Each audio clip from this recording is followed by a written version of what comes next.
kati abaaliwo nga batandika mapeera eyo oba Centenary Bank eyo singa bakomawo olwaleero bandibadde basanyufu tebasanyuka okay. Tebasanyuka bajjajjaffe olwaleero bakaaba maziga banka eri totally infiltrated n'ebintu bingi bulaba babikola kuffe nga oli knowledgeable bakumanya otuula nabo nze kabe Fabian twatuulanga ffenna byegambye ebyo nti nakolanga mu Sente Mobile being nti zaalinga products mpya ezijja on board Fabian yayagalanga nnyo okuba nti naali updated all that time so during lunch time nga tayagala nnyo kugenda walala oluusi nga nza nokuba kuba nalina IP bazita IP phones gira buzinanoonya sengonza alio pa we are going for lunch. Are you coming for lunch? I'm already for lunch. I'm already going for lunch.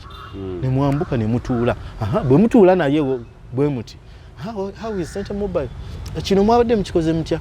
Jadini kino yakikoze atya? Ngalino kunshumira information. Kulaba nti afuna first hand information okuva mu ggwe. Era nga kyomufeedinga bw'ayita abana abakwasaganya ba managers nze saali manager. Byomubuulidde. Uganda yenkya. Mwasinganga kufuna complaints za kikaki za kikula ki?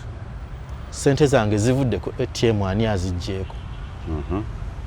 Kadi yange bagibbye. Mbadde ndi ku ATM y'egindi omuntu najja n'angamba ngenze okulaba nga ate message bagiggyeeko. Abeebweru ng'alese sente bano ba diaspora zaabo babeeranga nga like ye yaleka sente ze kweziri ku account. Ne ATM n'abaako waagitereka agenda okudda nga sente tekuli.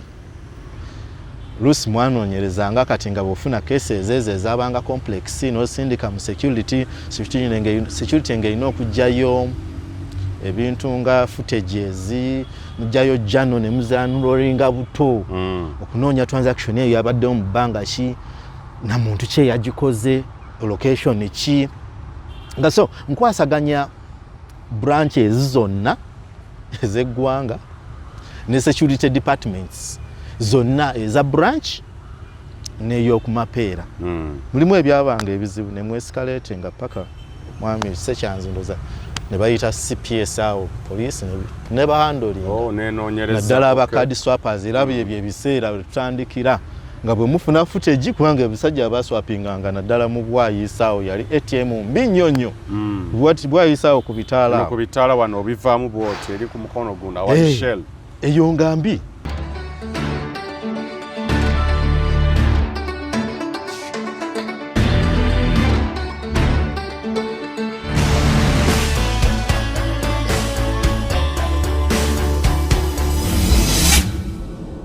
Buterevu nnyo bannayuganda abalaba Uganda eyenkya mbaaniriza nnyo nate amakya olw'eggulo akawungezi k'olwaleero nze muzukulu wa Gabunga Moses Wamala tuzze n'episode empya ey'okunoonyereza n'okufungula ebive ebikolobero obubbi obuyaaye obukumpanya obugenda mu maaso mu Centenary Bank mbozi mpitirivu nnyo ze tuzze tukola ku buyaaye n'obufere obuli mu bank za Uganda olwaleero tukomyewo nate mu Centenary Bank nga twagala okunnyonnyoka omu kwe yali akolera bank eno akabatwa wange entulege twagala okunnyonnyoka ekiri emabega w'amaziga ge n'okutegeera biki ebyamutuukako. Omwami ono antegeeza nti yali akola mu credit section oba department ekola ku kyokuwola abantu ensimbi. Yali munnaabwe yakolera ddala ebbanga eriwera naye gye byaggweera eyayingira banka eno n'essanyu n'okusuubira nti egenda kubeera nga ebaako ekyenjalo kyemukolera okutuukiriza ebirooto bye ebyokulaakulana ng'omukozi waayo ate gye byaggweera na buli kimu kye yali akoze ng'ali mu banka eyo ne bamala nga bakitutte. Njaga tutuule naye tunnyonnyoke okugenda ebuziba ate salary loan gye yafuna bwe yamufuukira akabasa n'okumuddiza ddala wansi nga kakati woolabira bino avuga booda. Eyayingira banka ng'asuubira okubeera ng'agenda kuba yeevuga akulaakulana azimba amaka agajjudde asajja kule nga basajja banne abalala abali mu banka eyo mwana tuje byaggweera ate nga ye azzeeyo ddala wansi. ogenda kuwuliriza ggwe yeeteekateeka okufuna salary loan okuva mu bank eya Centenary Bank oba omusomesa ali eyo oba oli ani ng'ogenda kufuna ebbanja oba okulya ebbanja nga ssente bazitema ku musaala gwo. Ensonga eyo bweyinza okufuukira akabasa ate era onyonyoke n'omwami ono ebbanja lino gye lyamutuusa okutuusiza ddala olwaleero ng'amaka gaasaanawo asigazza kimu boda. Kale mujja kujjamu ekyokuyiga era ojja kugobera playlist yaffe ku mukutu guno Fraud in Uganda Commercial Banks, zemboozi zetukola wano okubeera nga tulingiza munda okufungula saako n'okunnyonnyoka ebikolobero ebivve obuyaaye obukulupya n'obulimba obuli mu mabanka g'eggwanga lyattu Uganda. Naye olwaleero we are back at it again with Centenary Bank. Kale tubaaniriza nnyo, let's have a sit down with this gentleman tuwulirize emboozi ye. Uganda y'enkya. Nkale amannya go ssebo? Amanya nze Sengonzi David Kigongo. Oweze emyaka emeka? Myaka ndi musajja mukulu, myaka mpeza 4. Okay. Mu 3. Era nga mu mwaka ogw'2012 ng'omuntu yenna amaliriza okusoma. Wasoma ki? Nasoma emisomo gya philosophy ne sociology, nefuna degree ne diploma. Era egyo gyanyamba kulaba nti nfuna omukisa nempeebwa omulimu mu Centenary Bank. So ebyeddiini oli mu Katuliki tosobola kikweka? Ndi musajja mu Katuliki. Okay. Ateekweka era atayuugayuuga. Okay. Yes, so wasoma bya ddiini? Soma bya ddiini nabikuguka okumala emyaka nga 8 nga purely nsoma bya ddiini. Okay. Era eddiini yange njagalira ddala. Okay. Yes. So oyingira otya Centenary Bank? Kati ng'omuyizi yenna amaliriza okusoma natandika okunoonya emirimu wano nawali. Era ne mbaako emirimu gye nasooka okukola egya wansi bitongole ebirala. Naye ng'ekirooto kolako mu bitongole nga Capital Shoppers, bitongole ebya marketing n'ebimu sikyabijjukira. Tukola promotions ez'enjawulo. Paka ekirooto kyange kye nali ndiko biseera ebyo baali bakyazimba na buzimbi Mapeera ndooza ku level nga ya 3. Okay. Ngeno bwe nkola ebirala nga ngamba ekirooto nina kukolera banka eyo waye yange ng'omukatuliki. So nga njesunga. Wali oweerezaako mu kanisa? Mpeereza nnyo mu kereziya nnyo. Obulamu bwange bwonna nakulira mu kigo ng'omwana from being an altar boy primary yonna. So obulamu bwonna tutwale nti mbadde mu kigo. Wadde mu kigo? Badde mu bigo. Okay. Ebyenjawulo mpeereza nnyo mu masaza nga Kiyinda Mityana, ndooza ne Kampala kubanga bw'ova Mityana okusindiseeko e Kampala naye ng'okusinga Kiyinda Mityana. Ojja kunnyongera ddala eddoboozi, njagala oyogere ng'omusajja libeere ddala waggulu. So oyingira otya Centenary Bank? Balanga mulimu olaba kalango? Ebiseera ebyo Centenary yalinga teranga. Naye nga buli awulira nti mwetegefu oba yeegomba okukolayo ng'oteekayo empapula. Bw'oteekayo empapula wabanga olina okuba omugumiikiriza kuba nze okuva 2009 nze lwe naziteekayo. Olw'obugumiikiriza nensigala nga nninda. Wateekayo empapula ng'oyagala kifo ki? Ebiseera ebyo tetwateekangako nnyo kifo. Naye nga ayingira entry points zaali nti oyingira either nga banking officer oba loans officer. Kati nze 2012 mu mwezi gw'omunaana nasobola okuyingira era lwe lunaku lwe natandikira ddala okukola. 2012 naye nga application oba okusaba wakusaayo 2009. Nateekayo 2009. Okay. Wayita emyaka kumpi 3. Mu mwaka gwe-2010 ne tukola interviews ezasooka. Tumala okukola interview ezasooka era ne wayita kumpi omwaka. Okulaba nti 2012 mu gw'omunaana awo lwe bampita nti kati jangu otandike. It was a very big excitement ng'omuntu. Bakuwa kifo ki? Bakuyitira kifo ki? Mu kutandika bampanga management trainee. management trainee sales oba okola ki mu Luganda abantu abatamanyi Luzungu. Kati mu biseera ebyo ekyo kyali kyakatandika. Management trainee kitegeeza bakyakutraininga mu ngeri y'ebyokutunda n'okumarketinga products za banka. Era bwe nnyingira olw'okuba nali nkozeeko n'ekereziya ne banka eno teyali mpya nnyo era n'emikwano gyange bangi baali gye bali. So kyannyanguira okuba nti olw'okuba baali gye bali already nga be baŋŋamba jangu ojja kujja nga bampa updates all the time. Nasobola okuva okumanya bank products ez'enjawulo okuva ku bo.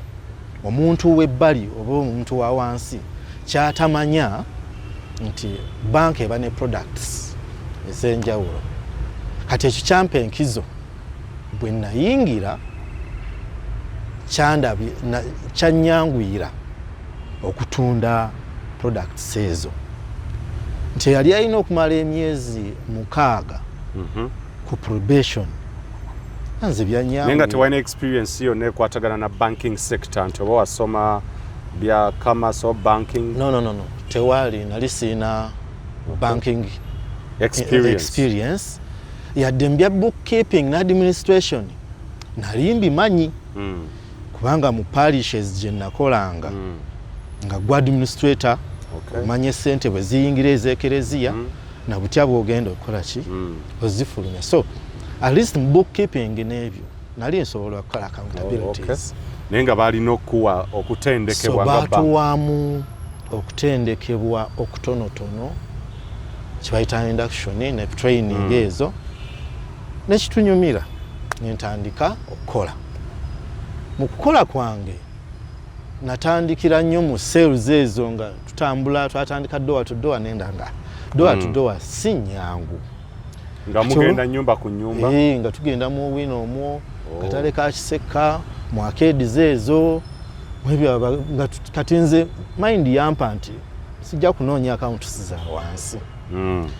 Atapinganga nnyo mu bantu abali prominent. Awo ekirowoozo wekijjira nenga no. So kankutegere bulungi obuvunaanyizibwa abo bwali bwa kutunda packages oba products ku bantu ng'ozituusiza ddala kuva mu banka okutuuka ku muntu wa wansi. Omuntu wa wansi nkutuukako. Mu bufunzi wali kitunzi. Webale. Naye ng'obwa kitunzi obukola kumala myezi 6. Probation. Bo kye bagamba mwami Fabian kye yategeeza mu ekyo oba okyali under training. Then nga bw'omala level ya management trainee lwe bakuyita okubeera nti oyingizibwa nga staff. Era awo nga we bakuweera ne staff number. Kuba balina kye bayita staff number. Emyezi 6 egyo bwe giggwako nga balyoka bakujja mu field bakuyingiza mu ki mu bank system. Mwinanga ba supervisor babagoberera abalaba performance. Bawangawo KPIs. Yes, twalinawo abakyala mu BD omwo business growth department nga be bavunaanyizibwa okumanya how you are performing. Era nga buli performance buli kyokola kiweerezebwa butereevu.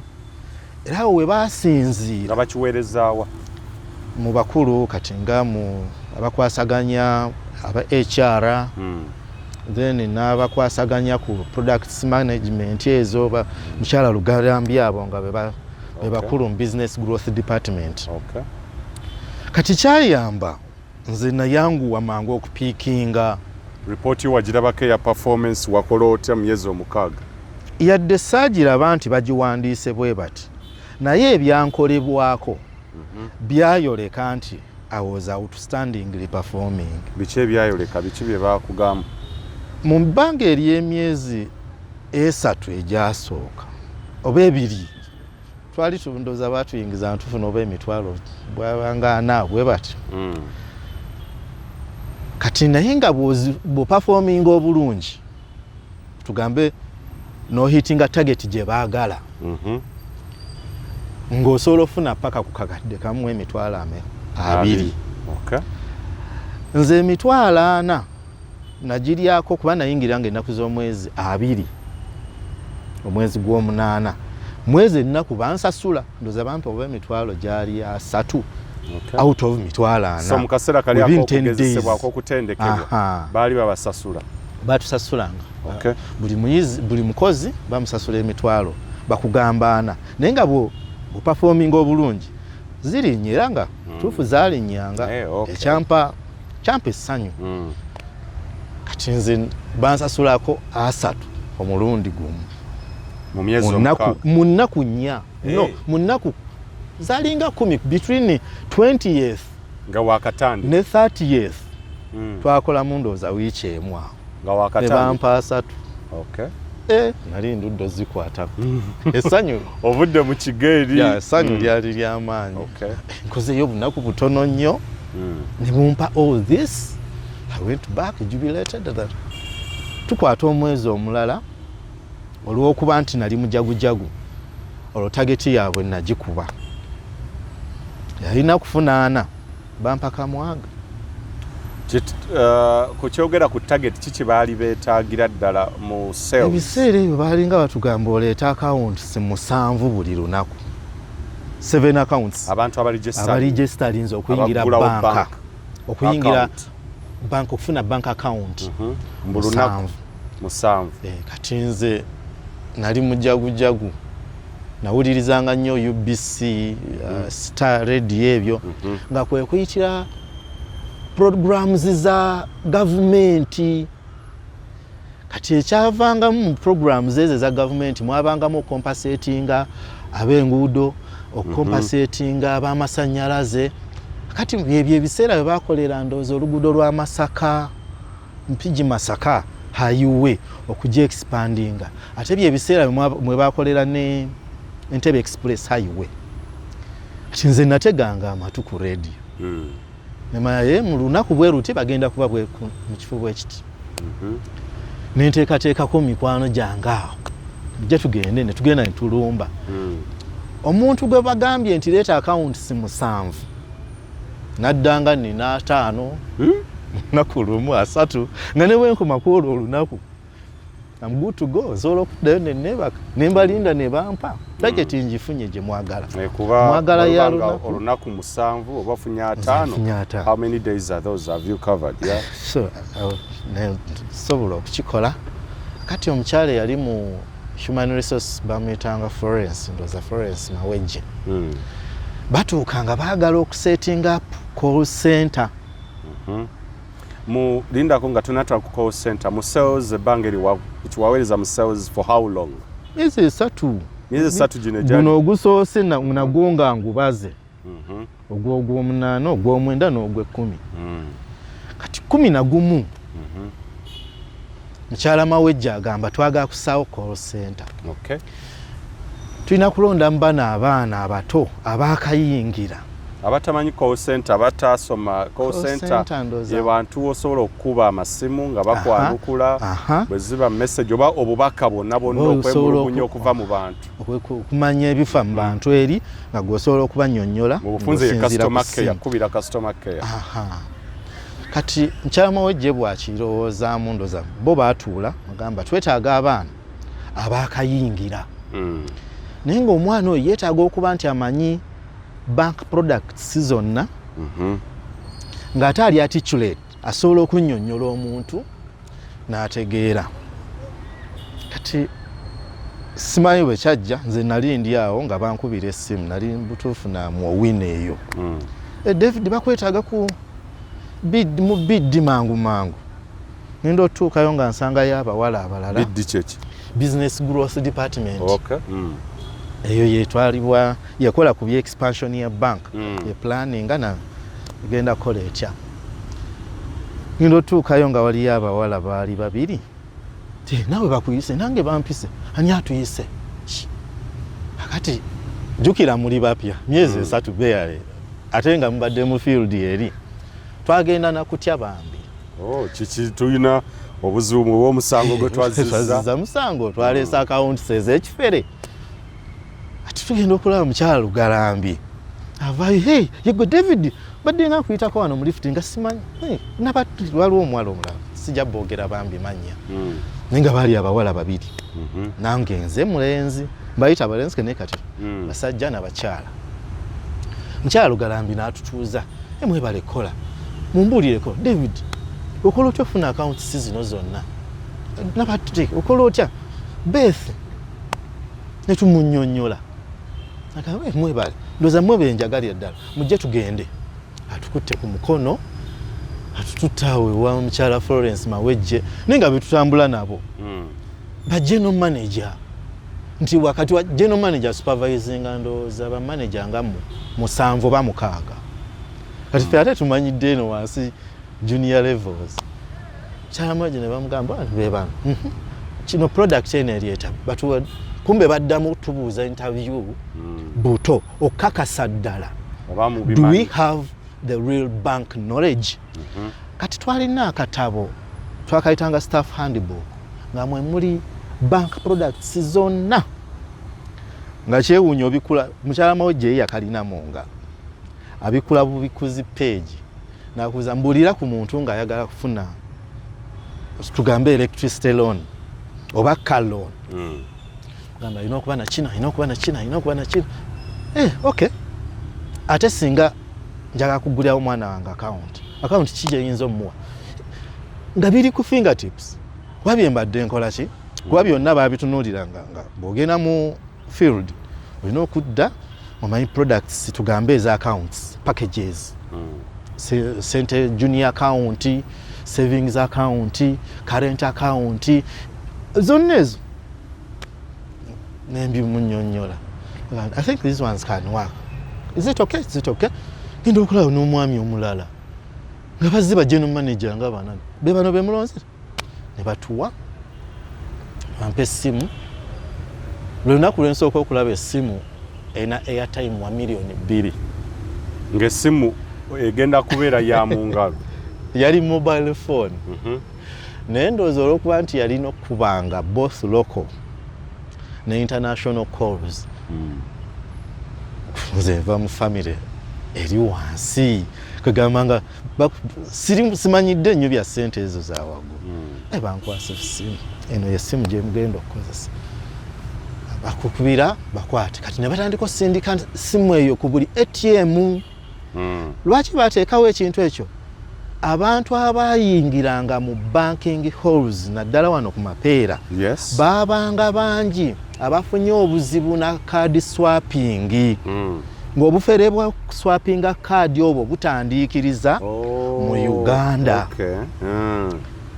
kati nga balina okuba nti bateekawo system omuntu akube bukubi simu mu bank direct eno fe switching off ki account oba ATM ne bakwasanze so nga bwabaawo incident yonna baswapinze ATM card era kasaya kubanga essimu eyo nga tenzikiriza kwebaka misana n'ekiro obudde bwonna weekubirwa you have to pick ati nga batuyigirizaamu obuntuntu awo how you introduce yourself how this is David speaking calling from Centenary Bank how can I help you simu yange kadi yange bagibye mbadde ku ATM yegindi sorry account number yani gwamanya nobiwandi ne batuwa tu reporting omuwala bamuyitanga Josephine nga yalinga supervisor waffe basatu mu kiseera kye kimu kugamba olw'okuba ndowooza mwami Fabian Kasi ebiseera ebyo yali yakayingira naye banka kati nga so mwayingirirawo managing director MD aliwo olwaleero yali yakayingira ndowooza omwaka nga gumu oba ebiri kati nga banka egenda yali egenda eyita mu restructuring ey'enjawulo n'okulaba nti efuna enteekateeka n'obulamu obupya kati byebiseera byebimu ebyo fe bali mu call center nze nvunaanyizibwa kulaba cash levels gw'ovunaanyizibwa okuwulira abana abakaaba ATM bagiswapinge sente zange zivudde ku ATM sizifunye ebyo bwe bityo retraction kwe kuba nti kakadi obadde okasizza mu ATM ate kaganya okudda ate ne sente tozifunye ate obadde oyagala sente ati nga tukubira teams za branches ez'enjawulo Yes. Mudduke muyambe omuntu ali bwati ne bwati oba omuntu n'omu advise nga yingira mu banking hall kole bwoti ne bwoti bakweka kaadi ko. Abamu nga ATM zivaako then nga ffe tulina okubabuulira abakwasaganya ATM networks abama electronic banking nti ATM yegindi evuddeko mugende mugizzeeko ne bavuga ne bagenda nga gizza. Yes. Ate ekirala we bateekerawo enkola nti ebintu bya ATMs bino birabika binawe ebifeeyiringa tuseewo sente mobile. Kati era kyekiseera baintroducingira sente mobile call experience yo mu call center yali eti era mwa receiving nga complaints wa volume of calls olunaku zalinga mmeka zabanga nyingi nti olunaku wawandiikanga tugambe cases twaziyitanga cases nz'omu like 150 at least olunaku nejjukira tuli bameka basatu. Kati essimu eno tulina we twagikola ng'erina diversions bw'okuba nze nesikwata ng'eyescalating automatically ng'egendewo omuwala omulala automatically n'egendewo omulala kati nga tugisuza mpalo. Mwagendanga naze waka obeera nayo nga nga batuspayinga omukyala bamuyitaani Aleni ayebale nga ayinza ogikubanga weebasa ekiro alabe ayu alert kwegamba otulo mwasooka ne mututeeka wabbali weevugidde naye nga olw'okuba nti tulina balansinga leero Valo yagitwala enkya Besi yagitwala enkya David gogitwala nga lwogitutte teweebaka. Nze lwe lunaku lwe nasooka bwe nyingira mu bank much as I was enjoying nti akasente ntandise okukakola ki kafuna nina kyewuunya nnyo okuba nti ku Christmas nga 25 omukatoliki eyali amanyidde nti olwo olunaku lwa Katonda nali mu banka wano ku Entebbe Road nga nimukulira maziga ATM yange nga it was enjoyable okola n'omutima gumu era nga it was rewarding kuba namanyiramu abantu bangi. Mwasinganga kufuna complaints za kikaki za kikula ki? Sente zange zivudde ku ATM ani azijjeeko. Kadi yange bagibbye. Mbadde ndi ku ATM yegindi omuntu najja n'angamba nginza okulaba nga ate message bagiggyeeko. Abeebweru ng'alese sente bano ba diaspora zaabo babeeranga nga like ye yaleka sente ze kweziri ku account ne ATM n'abaako wagitereka agenda okudda nga sente tekuli. Lusi mwanoonyerezanga kati nga bw'ofuna cases ezo ezabanga complex n'osindika mu security ng'erina okugyayo ebintu nga footages mujjayo jano ne muzanuloolinga buto okunoonya transaction eyo yabaddewo mu bbanga ki na muntu kye yagikoze location ki nga so nkwasaganya branches zonna ez'eggwanga ne security departments zonna eza branch n'ey'okumapeera mulimu ebyabanga ebizibu ne mwescalate nga paka mwami sekyanzindoza ne bayita CPS awo police ne bahandoli naddala abakadi swappers era byebyo ebiseera tutandikira nga bwe mufuna footage kubanga ebisajja abaswapinganga naddala mu bwayisaawo yali ATM mbi nnyo bwayisaawo ku bitaala wano obivaamu bwoti eri ku mukono gunda wa Shell eyo nga mbi nga buli lunaku mubeeramu card swaps nga 20 nga buli abaana buli kumaca nga ndooza akeera kumaca n'agamba nti agenze kukola nga gwe bw'ojjanga olimu akataala ATM zaakatandika bagamba anyiganyigamu katini nnyo ng'akuwa ekaadi etali yiye ng'atwala eyiyo mu kunyiganyiga wano ng'akubuzaabuza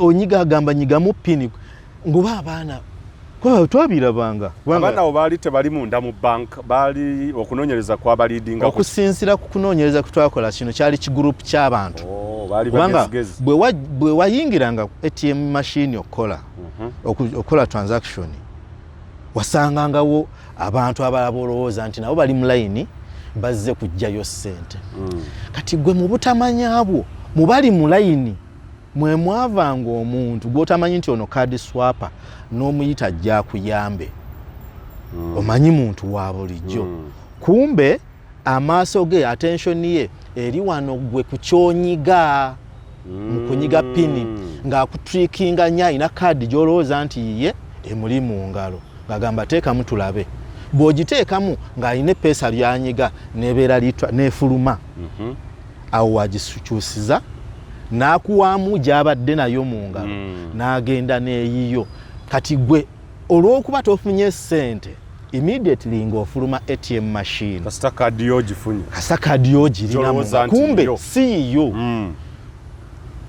asigazizze n'eyiyo ne pini akulabye wali ng'onyiga kati obanga just ofuluma just meters nga 5 papa ye ng'azijjayo ssente jukira bamulaze dda balance ogenda otuukawo gy'olaga nga message ejja nti essente ozijjeeyo eri abakwatibwako poliisi mu cases bwezityo twakwata bangi twamanyanga nti feesi eno ebeera ku ATM eno bweti ne tuteeka ebipande byabwe mu buli awali ATM kati ne tubateeka ku wanted kati nga bw'alaba nti ekifaananyi kye wano weekiri ng'emisana adduka tajja kukolerawo ebiseera ebyo ATM tezaalingamu CCTV cameras zaali tebinnaba nnyo gyali tebinnaba nnyo nga kwegamba olaba kano akayingira kokka ate tunafuna kano akawano wansi kuba kati abantu bakimanyi naye waliwo kano akawansi oba onyiga booti nga gwe otakolesa omutwe baba bakulaba era ffe twavaako okusuggestinga nti bakadi swapa bonna bajja bali hooded bajja bambadde helmet batobalaba kati gwe olaba eno bwoti enkoto kumbe wano tosobola mutegeera oba naddala kamera ya ATM tesobola mukubamu bwati at 45 degrees suggestinga ne bakyusa kati ne bagamba NCR netandika okusaawo machines ezina kamera wano wansi kati ne bobeera nti oli hooded otya tusobola gikapchalinga twakwatamu abasajja bangi nnyo bangi n'ebyembi era nga system ya Uganda bambi ono bamubya 5 oli bamuba kakadde oli bamuba biki ngate babaleeta ku poliisi nebata eri abadizibwako ssente zaabwe nga zibuze mu lukujjukujju mu magezigezi bwebityo ababbinga bafere nga bazitutte butuufu olw'okuba nti byakolebwanga bantu bali external from the bank ekintu ekyo bakikwasanga nnyo poliisi bantu baluzinanga ssente zaabwe ziba zigenze kati agenda okulaba ssente zaateekamu okugoberera omusango bambi nga bangi baluzinga hope era tebazifunanga nkikola ku ssente mobile olakuluma emivuyo gino gyeyongera obubbi obwo bwayongera ne bagamba no kakati tubizze ku masimu kati business growth eyo we wafumbirwanga ebintu ebyo bagamba kati mubakube ssente mobile tibikola bitya kati ne batusooka batrainingamu ngaffe abagenda okunnyonnyola abantu tutegeera bigenda okukola nyiga customer interface egenda kufaanana bweti nga customer funa messages bweziti ne participating nga bitambula bulungi then oluvannyuma ne batandika okirollinga out buli registration eyakolebwanga mu branches eyo byatuukiranga ku desk zaffe abantu abameka abasatu aba call center nga olwo batongedde workload nga ffe tulina okuregisteringa buli muntu aregisteringira mu branch naye okumuaprovinga nti ono asaanidde nga kiva mu ffe era mumwe twalabiranga twaziyitanga suspicious accounts ng'omuntu olw'okuba kitegedde nti ssente zisobola okuyita ku ssimu ne ziyingira banka direct bangi abaferera ng'asobola oba afunye ssente gyazijje tomanyaayo n'azisindika butereevu mu banka kati ng'omulimu gwaffe kwe kucekinga authenticity obukakafu obwayo omuntu n'ennamba gye tuteeka ku akawunti y'omuntu ebiseera bikyalinga kyangu nga bumanya nti ono wamala nti wamala aba n'essente aba mu buwumbi jukira namba z'amasimu nga tezinnaba kubeera nti ziteekebwemu amannya nga bwe mbiraba kati nga kyangu nnyo singa naffe era twalina emitima ejo emibi nga kyangu nnyo ofuna bufunyika layini bano abaana babeeranga twayitangawo ku Shoprite wansi awo ku biwogoma n'okalinkinga ku account n'osinziira at the comfort of your room n'onyiga essente ne zijja ku ssimu naye olw'okuba nti twalinga ethical nothing of that sort happened era tekyabeerawo ku baana ffenna abasatu nakati simanyi tekyaliwo yadde olunaku n'olumu. So mu banka mu biseera ebyo temwalingamu bantu ba transactinga bintu kuyingirira account number z'abantu kujjako ssente kuzizza eno mu mulembe ogwo digital financing platforms baali tebannazitegeera naye ebiseera ebyo bingi nti baali banka abantu beyali erina nga balina sense of belonging kugamba nyingira bank nga mmanyi nyingidde olwa trust gye nnina background yange nina erinnya nva mu kigo nina erinnya lirina protectinga kugamba the sense of ownership ng'eri mu ggwe nkola mulimu gwange gwa banka yange nga n'eddiini ekufuga nnyo so temwabeerangamu sijjukirawo olunaku n'olumu mu myaka egyo ebiri gye nabeera mu bintu ebyo temwafunako complaints nti bivudde munda tekyalimu abakozi baali satisfied by that time naye ekyo kyagenda kikendeera mpola mpola kyekyafulanga abakozi okumatira satisfaction eyo yavangawo ebiseera nga bwe gambye nti kati nga nze omusaala nayingira bangambye nti ogenda funa emitwalo ameka 4 nemba nti manya ana ge gagenda okumpebwa fine nkakkiriza nja kugenda naako within 10 days ngenda okulaba bansimbi ameka really abadde asuubira ana after month nali nina kusuubira mitwalo nga 10 oba 15 mu nnaku emmeka kuba omulimu gw'oyingidde tewagusomerera tolina experience yonna bantraininga na butrainings so ate ngenda okulaba after a month olw'okuba have outstandingly performed ompadde kamu 2 gwe wasuubizaana beyond your expectations yes kagamba obuluvu tolinawo obujja tolinawo okitandikira okululunkana kati sente ezo ne mu bakozi abalala babeeranga ne benefits ez'enjawulo by that time. I hear you.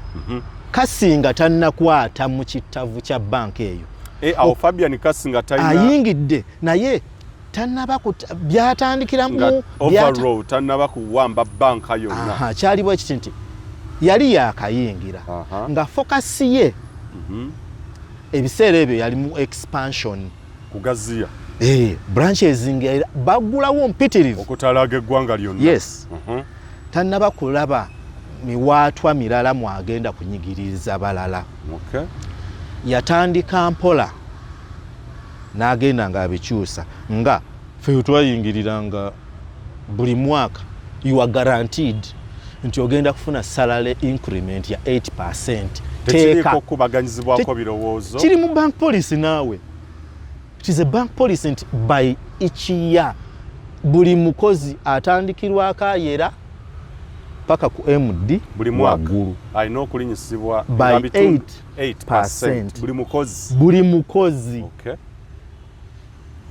Byagenda bikyuka mpola nti kati ababadde bagenda ofuna 8 this year bakijjeewo kigenda mugenda kufuna 6. Fabian atandise okutalaga atandika okuluma okwenyweza banka buli kimu kitandika okukyuka. Tugenda okulaba mu loans kati jukira oyingidde ogamba nina okulwana okulaba nti nkulaakulana era basinga twayingiranga omanyi nsooka kukola kinti ngenda kunoonya poloti bwe mmala poloti nandikoze embaga bwe mmala okukola embaga oba sikoze embaga nzimbe nga bye bikwatinga across every employee.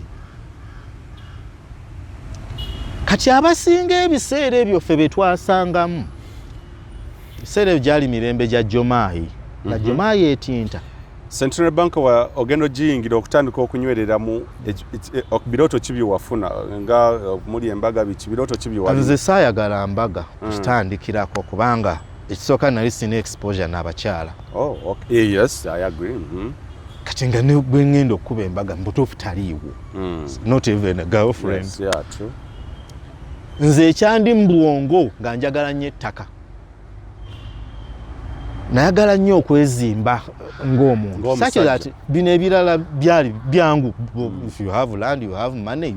Yeah. Mukyala within a day you can yeah, get. True. Yeah, true. Kati namanya nti ekinyamba ne kusinziira ewaka ewaffe nina okuba n'ettaka wensinziira okuteeka amaka. Si maka nti agange ng'omumonzi oba n'omukyala naye kika. Wanga given my background nga zikyendaba. Ati Jomai kati nyo nga tonaneta ku Jomai Sente Mobile yali etya inception yayo bantu baji receiving batya bajagala era abanene bonna abasinga kati bwe bajjukira omuntu eyabakubiranga amasimu nze nakubanga amasimu ng'oyinza okuba oli awo tugambe prime minister aliko yenna bbanja n'omukubira essimu kubanga foomu ye etuuse ku desike yo naye nina akantu akesiryerabira akansoomooza nentegera nti nina oku actinga maturely. Nali nvudde nze mu seminary naye nga nvudde mu seminary wa Bishop Ziwa ow'Ekinda Mityana. Kati Ziwa Bishop Ziwa asinziira Emityana mu branch y'Emityana naye akola application nti ayagala Sente Mobile. Babiyingiza mu system nga byonna birina kujja ku deske yange. Kansoomooza nga kati namukubira essimu nga njirabye era mumanyi kubanga wakeberanga ku account n'olaba photos ze contacts ze biki. Nemukubira ssebo nze Ssengonzi David. Ssengonzi yessebo obadde ogamba ki? Nkubye kusinziira wano mu Centenary Bank ssebo. Nasirikamu Ssengonzi ono owaffe konze yessebo. Oli mu Centenary bambi yali tamanyi. Konze yessebo nsanyusa okuwuliza ne twogera emboozi erinomo kwe kumubuuza ssebo wasabyeko ku nkola ya Sente Mobile. Yes, bajja wano naye mbijjuza Father Tamalo oyo yabireese bona bayogerako nga mbamanyi. Kati mu mutima gwange nabuuza nja approving oba nange nji declining ejokira nvudde mu seminary nga yatemye. Okategeera ako. Naye I had to act as a mature man. I approved. Banga kyekyo kye nali nina okukola. Father Anthony Ziwa yali akutemye eno mu yali Bishop waffe nga Kiyinda Mityana naye nga mukambwe muzibu. Mukambwe muzibu ng'alina principle nnyingi mumanya abaana be yagoba mu nga yakatandika bambi bangi bakaaba. Thank God, moving on. Okay. So bijja ku desk yo genda okulabawo bize ku desk nga nange wanzije eri nga nawe singa wali ogamba kati wano nkulina naye nebaza Katonda. I remained firm. I did what I was supposed to do because there was no basis. However, ne nandi chikoze era sandi badene wabansanga nti no, why did you decline his application? Ne ethics ne bazanye ebya seminary biyamba omuntu obeera ethical. Yes. Era njagala okutegeeza abatulaba byenjogera kati ne byengenda okwogera ku Centenary Bank. Maybe this can also be a disclaimer. Si byogera lwa bukyayina bank oba naddiini. I cannot attack my Catholic Church. Naye mbyogera olw'okuba abantu abali wansi ababonaabona naye ng'ate amubonyaabonya ye yandibadde muyambi we nga banka eyandibadde kubanga bw'oba otunuulidde mu history wa banka eno okugitandika yatandikwa ku musingi gwa ddiini. Musingi gwa kuyamba muntu wa wansi mbutufu ebya kyova yatandikira ku Centenary Rural Development Trust. Abasinga ku ka trust tebakama. It was a trustee. era mu kugitandika yes nze bagitandika ndi mwana muto nnyo naye bakitaffe kati bali myaka 7-6 bajjanga kati nganze yali mu kigo gambye nakulira mu kigo nga buli Sande bwe mumala misa mu biseera by'ebirango omwami mukama oba akyamukuuma mwami bamuyita nganda mu Kiyinda awo no mwami Kiku nga bayimirira ku kituuti nga boogerera Centenary bagamba bakitaffe bagule emigabo by then engolozanga gwa 10,000 naye 10,000 lw'ebiseera ng'olina ssente bambi bakitaffe baagulanga of which many of those people simanyi oba bakyabagoberera kubanga baalinga babagamba awo mugula shares abasookera ddala ate nga terina wano ku mapeera nga bwe mubiraba ndoza yali nsambya kali ka just katono nnyo nga bwe muwulira weekembe kali eyo nsambya gye basinziiranga kati abaaliwo nga batandika mapeera eyo oba Centenary Bank eyo singa bakomawo olwaleero bandibadde basanyufu tebasanyuka bajjajjaffe olwaleero bakaaba maziga banka eri totally infiltrated n'ebintu bingi bulaba babikola kuffe nga oli knowledgeable bakumanyi otuula nabo nze kabe Fabian twatuulanga ffenna byegambye ebyo nti nakolanga mu Sente Mobile being nti zaalinga products mpya ezi John Board Fabian yayagalanga nnyo okuba nti naali updated all that time so during lunch time nga tayagala nnyo kugenda walala oluusi nga nza nokuba kuba nalina IP bazita IP phones gira buzinanoonya sengonza alio we are going for lunch. Are you coming for lunch? I'm already for lunch. I'm already going for lunch. Ne mwambuka ne mutuula. Bwe mutuula naye bwe muti. How is Sente Mobile? Kino mwabadde mukikoze mutya? Jadini kino yakikoze atya? Ngalino kunshumira information. Afuna first hand information okuva mu ggwe. Era nga kyomufeedinga bw'ayita abana abakwasaganya ba managers nze saali manager. Byomubuulidde byasinzirako n'abagrillinga n'alaba nti atereeza ekintu so yali agoberera buli kintu ng'ajja kuvunaanyizibwa ku kintu ekyo to the dot awo nga yakayingira banka era ng'afaayo naye yagenda afa omutima kasita atandika okukwata mu bintu by'abakozi nsinsera okufa kwa Centenary kwatandikira mu kutaganjula welfare y'abakozi n'obulamu bwabwe okubulimitinga kuba ffe olaba otwatuuka kibi yakola okutaataaganya welfare y'abakozi kasita yatandika n'agamba nti ababadde bafuna looni nga banka efinansinga 10 ku 10 tuwa 80%. Ekitya nga kikolebwa kitya? Kati toyinza kitya. Kati bwe wagendanga nti njagala kugula mmotoka kubanga balina car loan era kyovola aba majority babeeranga nga bavuga amamotoka njagala kugula poloti nga Jomayi bwakugamba nti poloti ya milioni 25 before this policy came up nga bagamba 25 zonna go presenting nti Jomayi agambye ya 25 sente ne bazi switching ne zigenda account ya Jomayi gwe nokola gwe notandika wali okukola ki okusasulanga nga batema ku musaala paka lwe ziggwayo kati atuuka ekyakikyusa. That was the policy before his coming. Yes. Even nga yakatuuka egisooka tuba tuli awo twakatuuka temwe mugenda kusanga obuzibu babijjeyo ebya 100% nti kati mufuna 80%, meaning bwoba nti zeneloni oyagala kufuna kya financing kya milioni 10 bakuwaako 8 ate osooka ku depositinga 2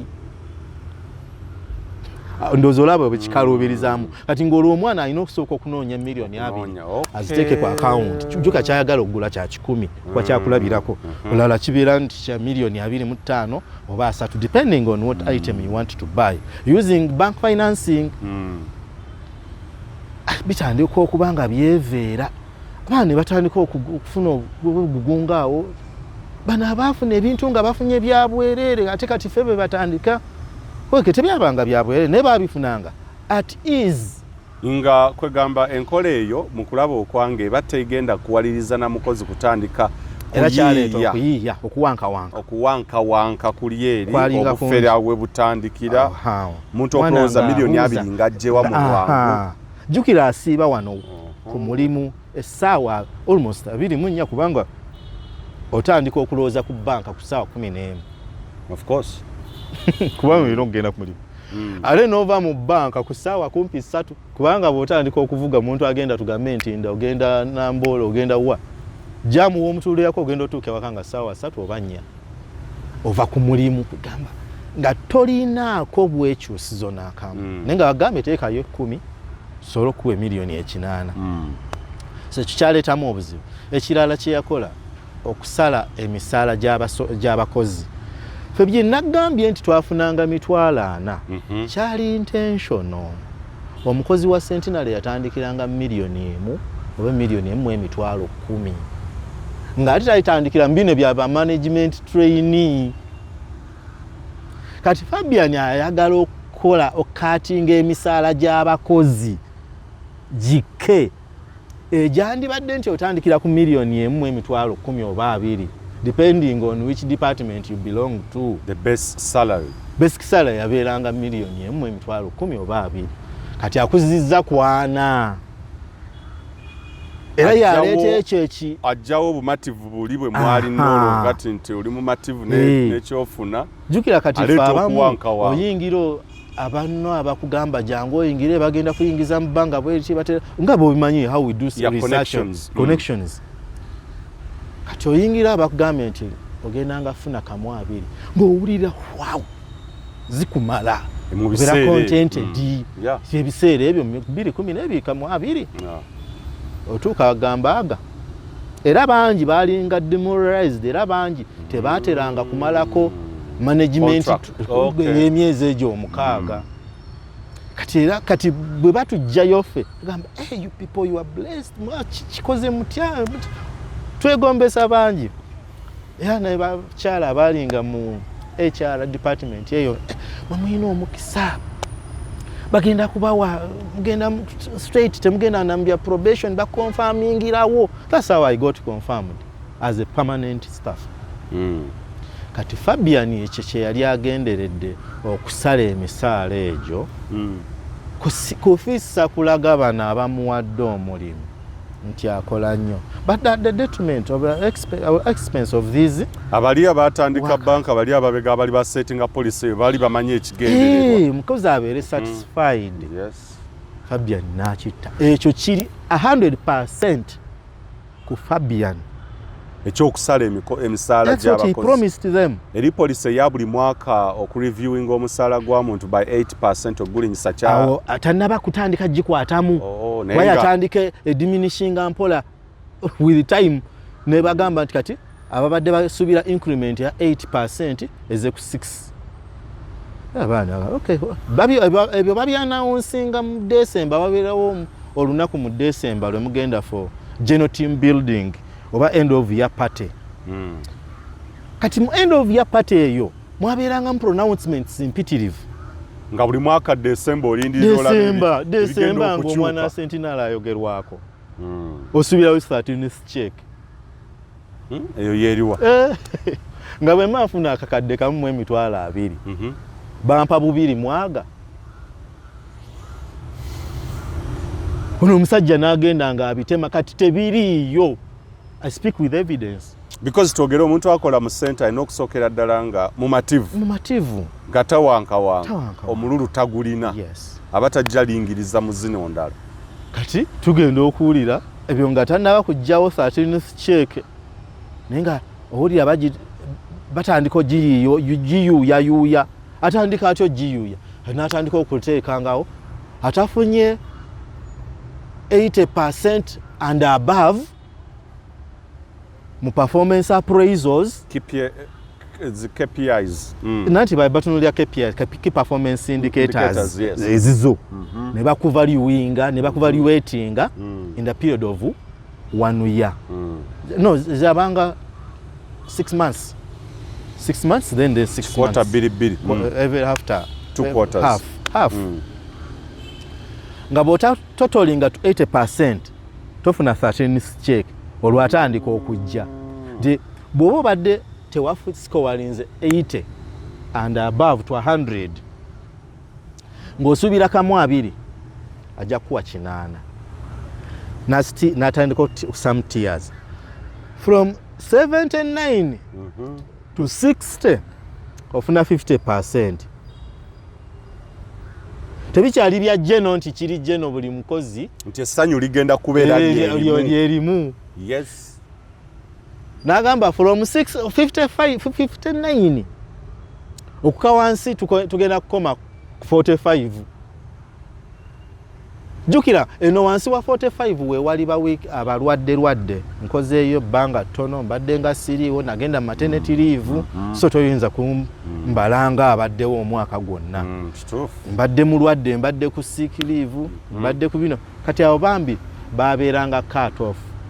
Kati motivation mbakozi negenda ngediminishing mpola gradually nenga yamanyi kyakola ki kyazanye nalooza nti asanyusa lubaga.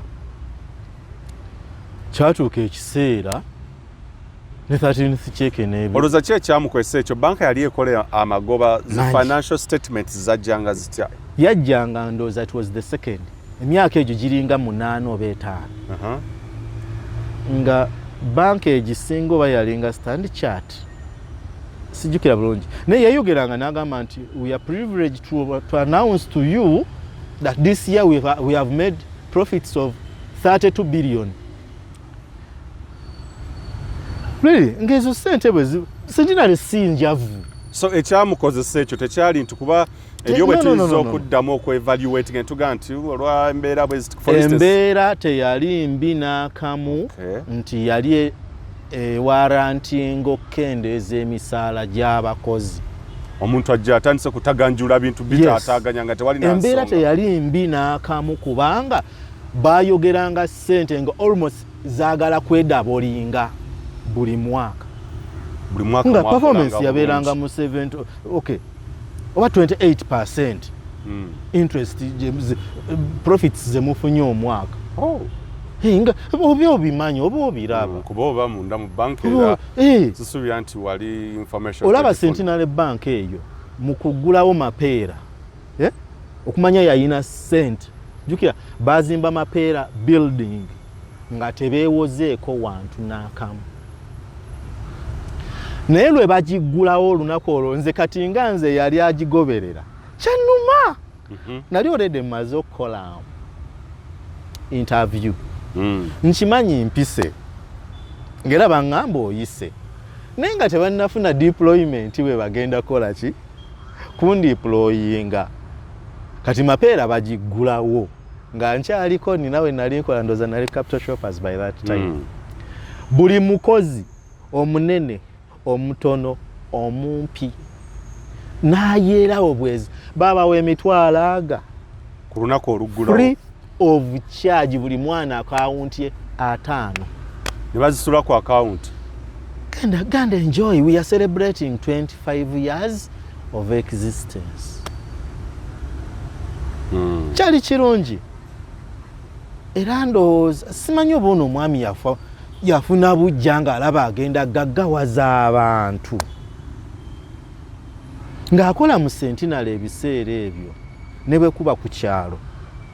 Paze nzijukira nti n'ennyumba gye nnapangisa bagimpa bwe nagamba nkola mu Centenary nawe napangisa emitwalo 35. Awe wa Centenary muwe ennyumba ng'ekitiibwa kye babawa. It was prestigious. Naye kati olwaleero omwana bw'afuluma bw'ati banking hall ne uniform ayagala kijjamu. Kuba tebakyajeyagaliramu. So ekyatta pride eyo kiteeka ku Fabian Kassa kulembera bank. MD. Olumala okujja wano atandika okutaganjula ebintu avulugavuruga ebintu.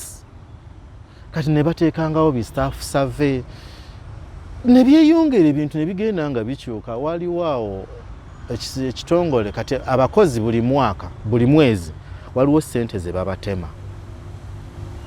nga zigenda mu kitongole bakiyita Alexander Forbes nga ye staff scheme nga bw'owulira nti URA erina scheme oba sako y'abakozi.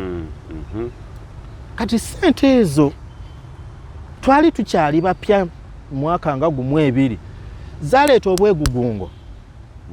Abakozi ne baagala okwekalakaasa bituufu ne biyita mu mawulire bagambye this day we are not going to work. No? Can you imagine a day when bank staffs are on strike? That was, I think, 2014 or 15 there. Nenge kibekalakaasa ki mismanagement of their staff contributions ezibatemwa buli mwezi nga bazimismanaginze balaba bano kinga kiki how did they mismanage those funds? Kati abaana bajja ne basoma statement ya Alexander Forbes. Nejjukira boosomera abamu sebo balina masters mu accounting. Yeah, true. Sinabamu bangi bakoze CPA bali ku stages ezawaggulu ddala nti they are capable people bali knowledgeable. Kati bw'ojja n'osoma crap maaso gaabwe they can analyze. Abaana batandika okuba ebituli mu statement z'abakulu abo Fabian bya frontinga nti bava mu Alexander Forbes. Olwo omwana omu yannuma yali so vocal sandi agadde mwogerako naye namusangako bambi yayogera bulungi nnyo nga balina representative ndoza by that time yali representative w'abakozi ku board etwala sakwe mwana kakana mwezi gumu nga tebamugobye lwakubeera vocal na bantu tebayinza otwala nga radical kwogera ng'ayogera ebya naffe tetwandibitegedde ngali expressive nnyo. Yes, naffe tetwandibitegedde ebikwatagana ne saka eyo fe batemanga butemi nga bagamba tuzibateerayo mujja zifuna nga in quotes wenzoga ntubaza NSSF. Aha, nga tutemwa NSSF nezo nga ziri mandatory. Kati mwoyo omwana bw'azoogerako yatunnyonnyola nnyo muyita mwana naye yali musajja mukulu nga sinsiale mu byalooni zaategeera bulungi. Bagoba omusajja ne tunnyogoga kuba twali ku mapeera awo wennyini gamba okay agenze mukama ajja mutema bakulu balaba nga ayinza okuba ababuusa era yatubuusa. Oh, okay. Mindset of course yagenda ekyuka mpola mpola. Tutandika awo ogenda okulaba ebintu bino byekyuse loans byongedde okukyuka ne bagamba kati okunyira obiskimu bye mutategeera bita police kati naleeta kipolisi awo jukira luli baafunanga ssente ezo nga bwe gambye mu loans nga basically gwe kasogamba nti oli staff nga tebannasaawo mbu secured ne nani secured nga bw'oyagala twagiyitanga staff advance balinga bakuwa obukadde 3 depending on your salary but payable within 1 year. Omusajja tugenda okulaba eyandibadde nga staff advance bagisaze erikakadde kamu payable within 3 months.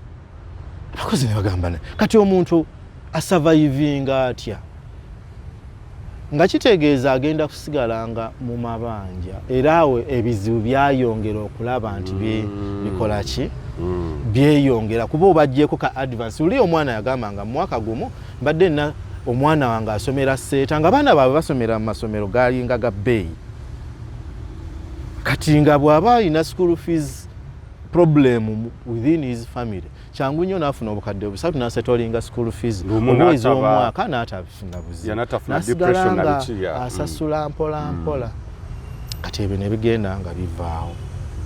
Bwe bivaawo gojjeewo ka staff advance kabadde afuna naye ate alina surviving alina okukulaakulana nga alina ofuna loan probably esingawo obunene asecuringeyo asset mu bulamu bwe ng'akataka akayumba.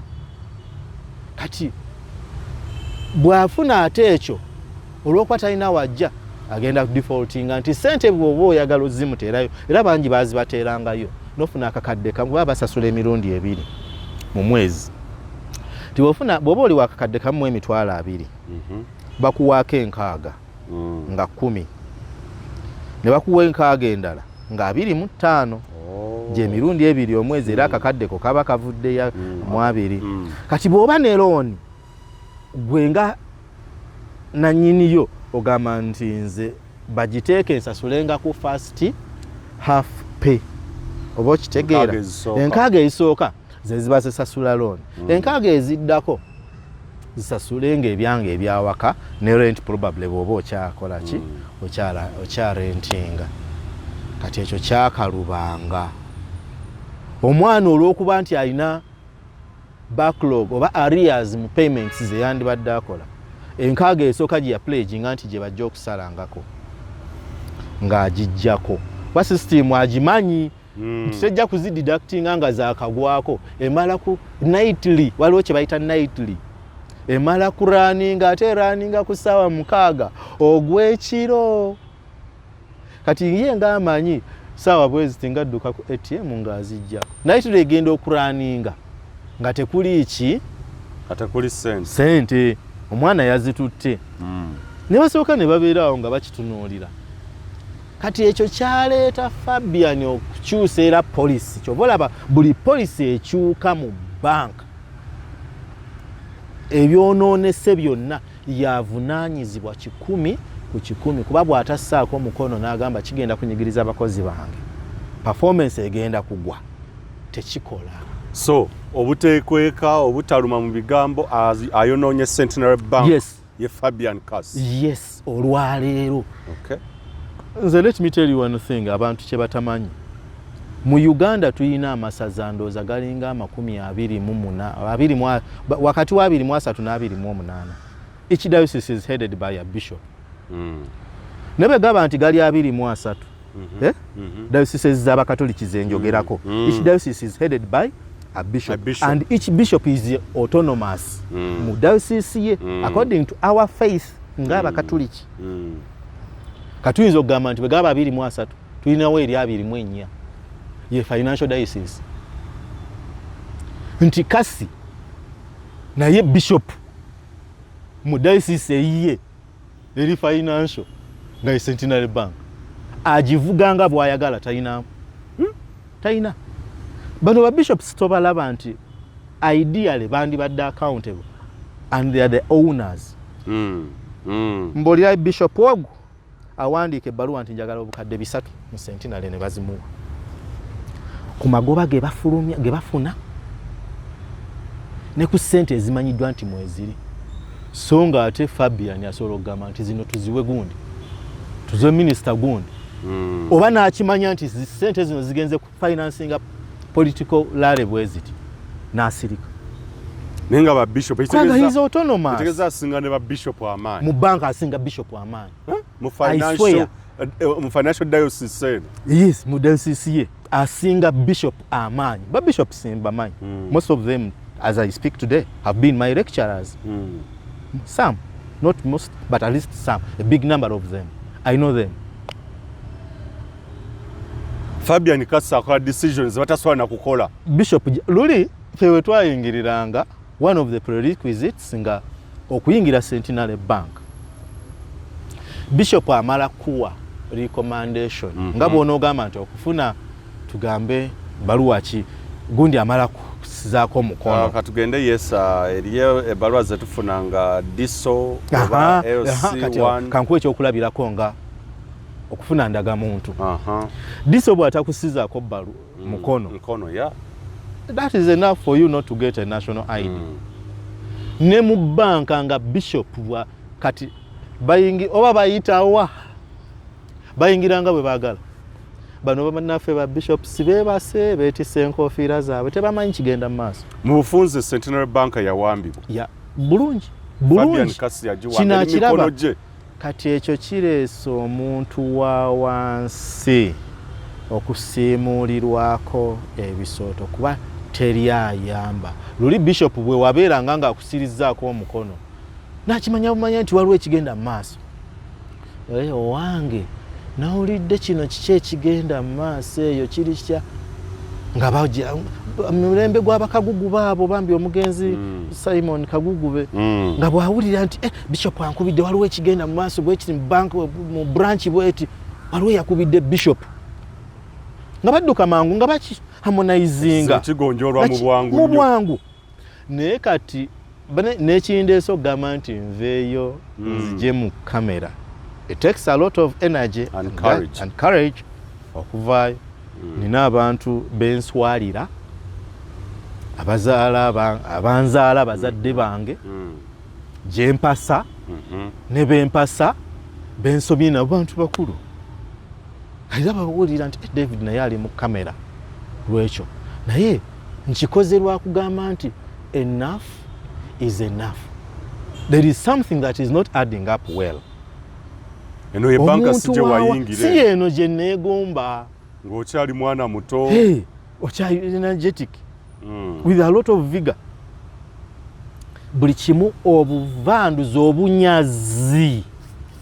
obunyazi eri abayiza abakozi abalekulira over policies okukyuka katukuzinga estimation eyinza okubeera nga bameka abalekulira okutandika okulaba ekyanzijjako olumu enviiri ku mutwe. Okay, what blew me off waliwo omwezi gumu ba managers wofuukira manager mu Centenary oba tokoze emyaka 2 oba tokoze emyaka 5 oba ne experience esukka emyaka 7 obeera mu myaka 8 ku 10 kwabalinga ne system nga baguroominga bana abakola ki bw'oyingira n'oyingira mu system bakuguroomingira omwo era twakiyita promotion was guaranteed nga tusobola kukola naawe emyaka 5 ano nafuuka supervisor nga lolo be bayingiza babeere ki bamanager mu mwezi gumu baali 8 barizayininga 8 mapeera wano muga Katonda muggulu ng'olya branch manager w'egindi ne chief manager gundi ne gundi. It is the bank with the highest rate of turnover. Labor turnover, yeah. Abaana bafu nedda olwo twayingirira nga Centenary yepanka kwali twakiyitanga kwepanka but that was their prestige nga bemanyi they had a brand nga Centenary teranga mirimu kyekyo lwambuzza nti baalanga tebaalanganga nga ffe tuyayaana tutwala application olwaleero olaba n'obulango mbu twetaaga gundi mupulu nga tebaliimu. Lwaki tebaliimu? They are no longer interested like it used to be. Akitegeera ekintu ekyo nkifuna nti luli twagendanga nga gwasaba omulimu gwe nedda kati abeetaaga gwe obeetaaga okulaba nti oyingira banka naawe obeereko mu corporate industry. Abakozi bakyayita mu kasenge jakali ne restrictions ze mwayitamu olowooza gamba noogu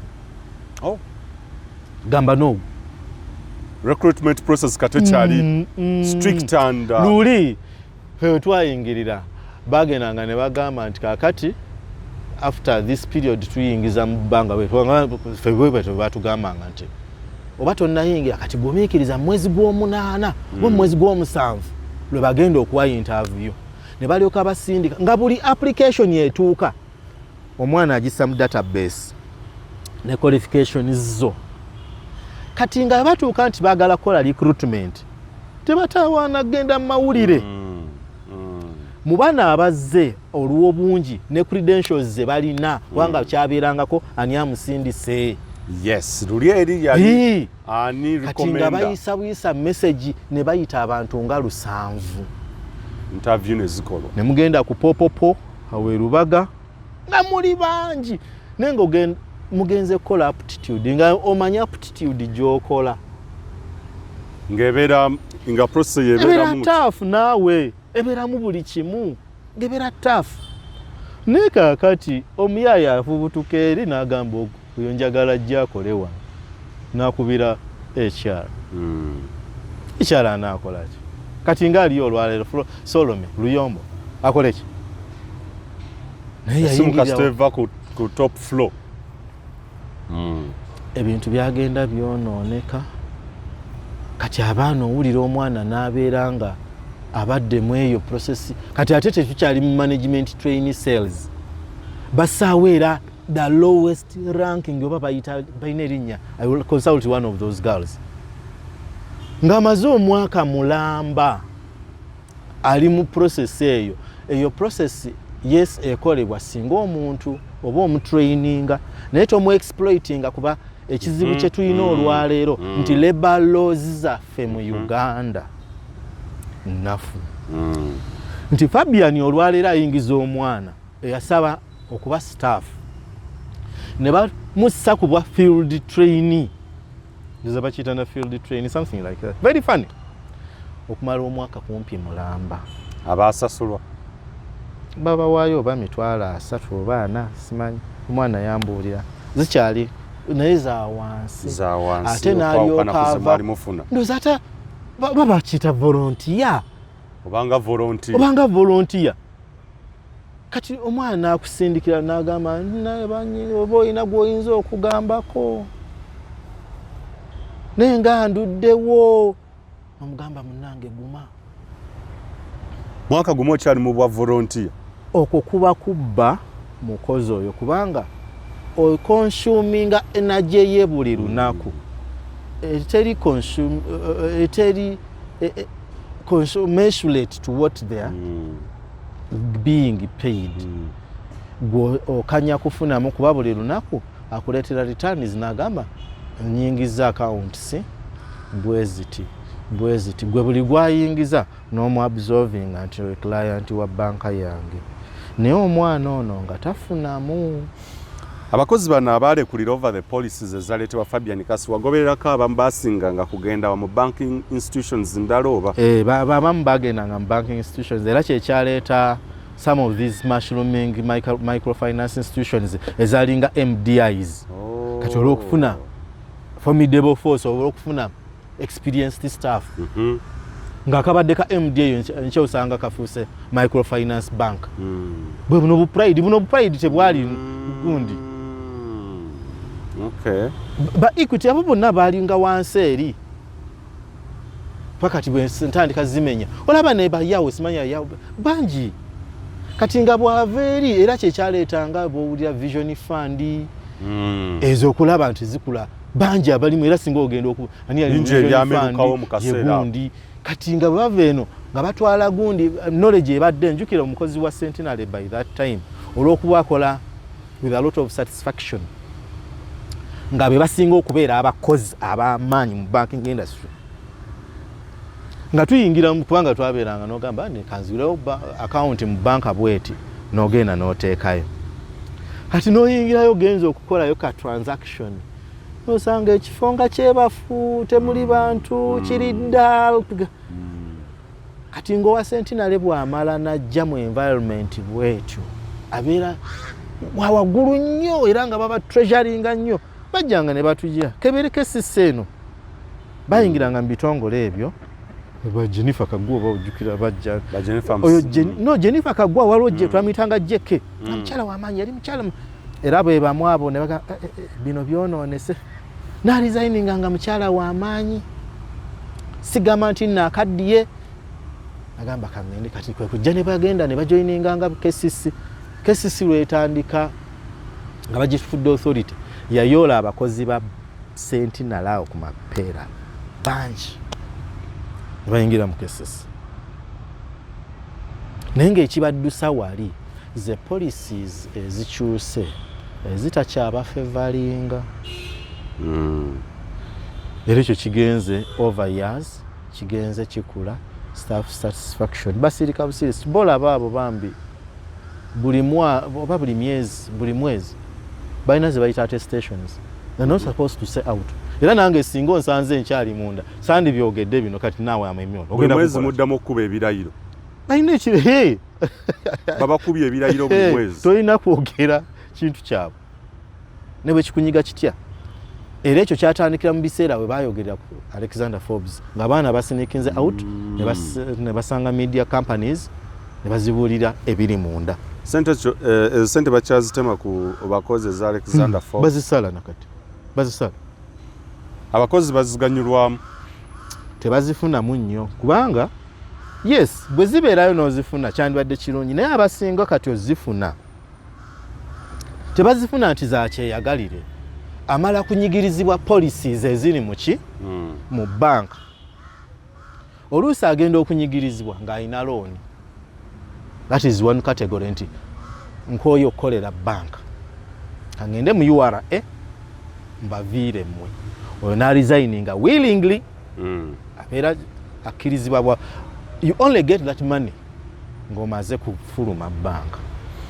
Kati businga ovaamu ng'olina looni no matter ugifunye ddi ze basooka okukola ki okukaba ne bazitwala. Nyumiza ku salary yes loans we zalinga before and during luli and after nga bwe nagambye emabega luli wagenda nga bugenzi n'ogamba nti njagala genda wa Jomayi ngule poloti ne kati abavubuka ba Jomayi ne bakuvuga ne bakutwala e Nalumunye by then waliwo estate ya Nalumunye ng'ebbuminga nyira abaana ba Sentinel bangi bagigulamu ati nga bw'otuukayo bagamba nti osiimye eno nti ye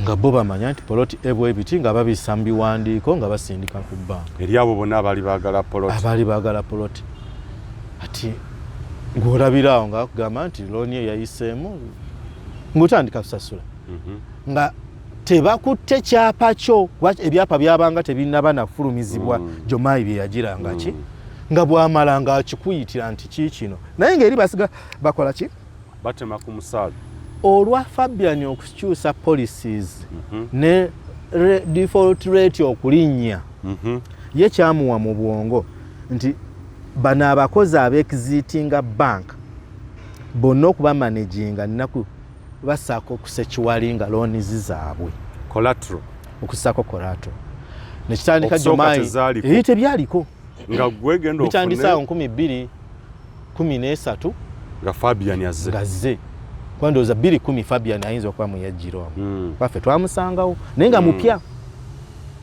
oluvannyuma lwa MD yagwa ku madaala g'Entebbe Road wano waliwo yagwa yali omuzungu oyo omuzungu yali asetinze system yalenga system gye twatambulirangako ng'amanyi banking system kati mu kaseera we yaviiramu omugenzi Kagugube n'asigala ng'atambulira nga Kagugube muganzi nnyo mu bakozi asigadde ku system ya mukama we gy'abadde atambulirako baleeta Fabian ajja kuvaawa mu yali Finka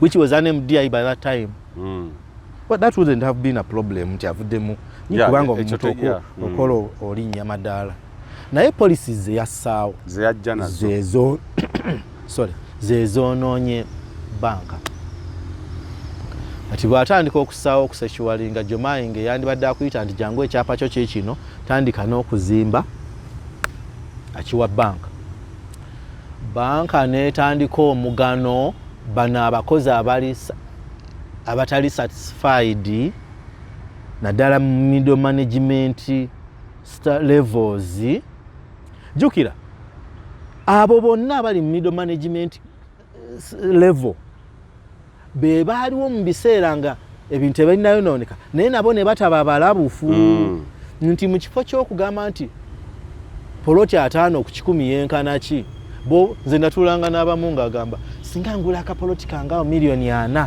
ekyengera nenkazimbamu burentals 5 ku 10 miliyoni 8 ng'agigula ekyengera mbu azimbemu burentals kati agenda okugamba nti ekiseera kituusa azimbe rentals ezaalinga dream ye nga bamugamba nti leeta approved plan okuva mu either KCC oba Wakiso local council nga plan gye bamuwadde eri mu bukadde 200 ate omusaala tegumusobozesa kufuna bukadde 200 bakakkananga bakoze eki simba wakati awo abakulu tugenda kujja mu kitundu ekiddako okunnyonnyoka salary loans kutandikira ddala nga Fabian Kassi bw'atandika okulya abakozi be okulya n'okudibaga bank wetugenda otandikira mu kitundu ekyokubiri nenjagala yogenda obuzima njagala lwaki abantu bangi balowooza nti Fabian alina amalala mangi nnyo simanyi how you perceived him during under his leadership skills mu biseera bye na interactinganga naye ku at least one on one nasobolanga okumusisinkana ku lunch time mu gym buli lwakuna twabeeranga ne gym ng'abakozi bawo ku mapeera tugenda waggulu awo waliwo terasi ne tukola duyiro. Fabian ndowooza ayagala nnyo okubeera nti assumes every power to himself kubanga mulimu ba general managers be twabeeranga tutunuuliranga he's very presentable exemplary nti siye muntu gw'omala gagenda kubuulinga nga mwana muto naye mwabanga mu meeting ze bakuyita nga gwa ali ku ground ya product naddala ya Sente Mobile oba naddala kuba nze natandika n'ebyo okumonitoringa ATM performances ku screen nalina omwami Seguja Hussein ndowooza akyalimu nakati bitandikira kuffe kati ng'ayagala okumanya hand zone information wabanga oli awo nga bali mu GM's office ng'agamba David please come and explain this more kwago wawadde report arifalinze kuggwe kati ng'ojja yes David we're happy to see you biki twadde twagala okutunnyonnyola ku product 10 kino na kino bwe kituukawo mukola mutya ne wagenda ng'okutunuulira atmosphere mwoyingidde omubali omuli ba general managers nga mulimu obwolaba nti bakoyiringa oba oli awo okyayogera ng'agambye ogira osigala tujja kwetaaga kati gwe nodde ebbali mu ntebe ez'emabegako as they go on interacting in their meeting ng'olaba alina gwaboggolera ate nga gwe nebbali mumutya mukazi musajja wa nkizo nnyo ne mu bulamu bwe ate gwe weegomba n'oga maama waboggoleredde awo naye ate nga bwakutuukako nga gwe ng'alina kyayagala okujjamu nga gira mu tooni gy'okola ki nze ng'akoze ku bya administration tuulu eyo si gye nandibadde njagala okwemployinga gye ngenze nkola an administrator you have to be all embracing but you must have your decision making capacity ng'eri very sharp kati ye alina intimidatory approach well, you cannot be doing such stupid things if you cannot I will fire you no she's not all about firing find ways of fixing the problem. It's not a fixer era believingira nnyo mu ekyo anyumirwa nnyo omuntu amuwa olugambo olw'ekisiru kuba mulimu abantu abagenze ngolaba sajja ono teyandigenze mulimu abakozi abadde ab'embavu abafulumye Centenary Bank nga tebandigenze ate ne bagenda n'obulamu ne bukyukira ddala era bw'omusanga twesisinkana mulimu bangi twesisinkana nga bambi ogamba si oli abakulu tugenda kutandikira wano episode eddako bingi omukulu annyonnyole afuluma atya bank salary oba yezi loans eza salary zireetera zitya oba ziviirako zitya abakozi akabasa Uganda y'enkya